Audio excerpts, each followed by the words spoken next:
What if I told you that these 8 games changed everything for me? Picture this, you're 5 years old, hunched over your TV screen while a giant boulder is about to crush you for the 100th time. You don't know what the hell you're doing, but even so, you are having the time of your life.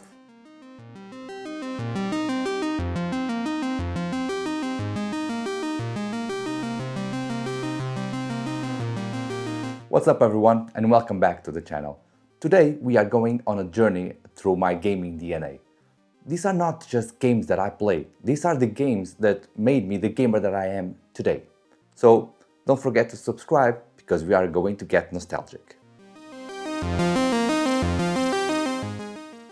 Let's rewind back to where it all started, the ZX Spectrum Plus 2, the datacorder, and a game that taught me an important lesson in gaming: patience. Rick Dangerous, the Indiana Jones-like action game, was brutal, and I really mean brutal. That opening boulder, it crashed my dreams over and over again. But I was barely aware how to move Rick, let alone save him. Looking back now, the graphics are, let's say, interesting, but back then, this was pure magic. This was my first taste of adventure gaming, and honestly, one of my earliest gaming memories. It taught me that sometimes you just have to die 100 times to figure it out. Moving to a classic now, Contra on the NES. This was the game that taught me what co-op really meant.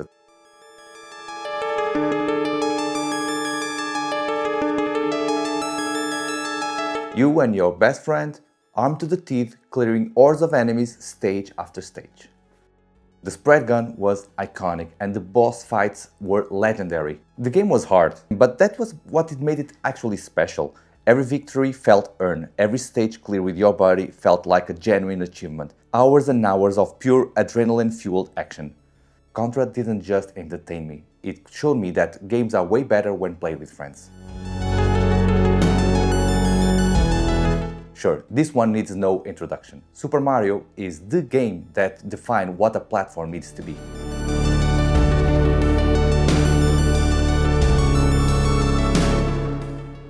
Collect coins, jump on enemies, collect power-ups, save Princess Peach while defeating Koopa. That is quite a simple premise, but the way that Nintendo did it was just pure perfection. I spent countless hours hunting for secret warp pipes, discovering hidden worlds in the clouds, finding every shortcut. That pipe that takes you to the World 4, it was just mind-blowing. Don't get me even started on the theme of the castle. That song still reverberates on my mind decades after. So that shows you how important the game was, and now it's part of your DNA now. Mario didn't just set the standard, he is the standard. Now, let's change sides for a bit. After the NES, I went with the Sega Genesis or Mega Drive, and the game that pops up in my mind is for sure Super Street Fighter 2. In the arcades, this game was everywhere.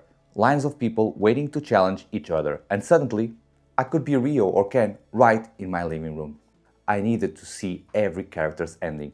I needed to master all the techniques. Hadouken, Shoryuken, Sonic Boom, you name it. It wasn't until my thumbs hurted. Sure, there was also Mortal Kombat at the time, but Street Fighter has a special place in my heart.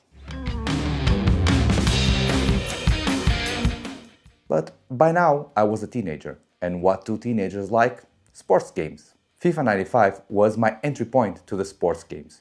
The crowd, the isometric view over the field, that sound of the ball touching the net, just memorable. The game actually started an addiction that, well, it never stopped.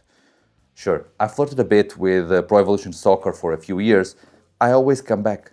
Even today, I'm still playing EAFC. What FIFA 95 showed me at the time was that it was possible to capture on a video game the same emotions that you got on a live match. The emotion of the goal, the celebrations, everything was there. This was the point where my love for virtual sports started. And now this is where things get interesting. I'm going to address two games, but that they live together in my head as one. Sega Rally and Daytona USA. Just think about it. You went to the arcades. They were side by side. All of a sudden, Sega Saturn was launched, and they were launched together to your living room. So you could play Rally,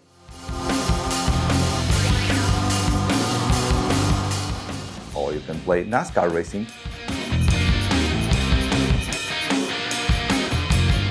on your living room or on the arcades, both by Sega, both on the same console. And even the promotion clips were always with the two together. These games made racing emotional. The mechanics, the drift, the speed. Racing never felt so good at home. They're bounded together in my brain for eternity, but that's exactly how they should be. And keeping the racing theme alive, let's go to another classic, Gran Turismo. Gran Turismo is the game that brought racing simulation to the masses. My entry point was actually Gran Turismo 2.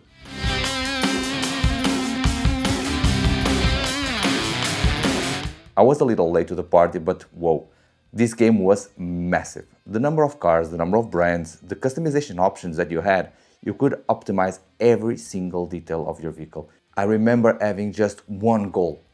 I needed to collect enough coins to be able to get the Suzuki Scudo, the Pikes Peak monster that was one of the available cars of the game.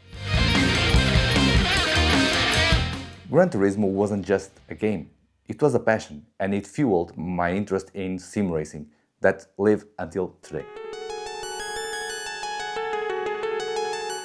Sure, I played Resident Evil before, but it was actually Silent Hill, the original one, that made me a survival horror fanatic. The fog, the rust world, the static noise on the radio every time that an enemy was approaching.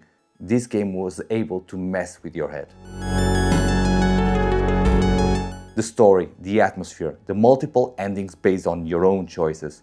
It was a masterpiece of psychological horror. Of course, Silent Hill 2 might be the best in the series, but it was this, the original one, that created a twisted, unforgettable world.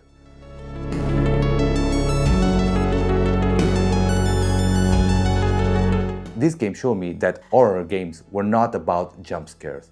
It was about the environment, the unknown, what was beyond that fog. And this is a lesson that stuck with me for every single horror game that I played afterwards. Silent Hill didn't just scare me, it also showed me how the storytelling of a game needs to be.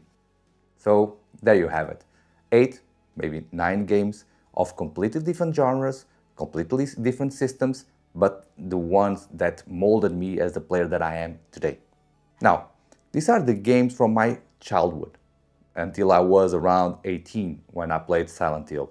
There will be a follow-up video for the ones that mark me after this. So don't forget to subscribe and keep an eye to follow up on this video.